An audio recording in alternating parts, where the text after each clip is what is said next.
everyone, it's Bonnie. I just wanted to give you a little tour of my virtual LED lights here. So I just purchased these off of Amazon. I will put the link below. And these are quite possibly the neatest things I've seen in a while. So they're on a stake that you put into the ground. And check it out, they're just like a plastic and you can move the leaves. And then there are LED lights in the center of these flowers. And then there's a solar panel on here.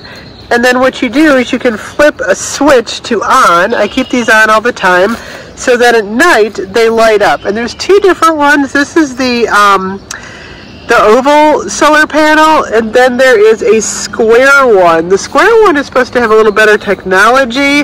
I actually have not noticed much of a difference in terms of the quality between the two. They usually run, you can buy them in a 2-pack for about 20 or a 3-pack for like 30-ish. Depends on where you get them on Amazon. A lot of merchants are selling these, but they're super pretty, and I will show you what they look like at night now.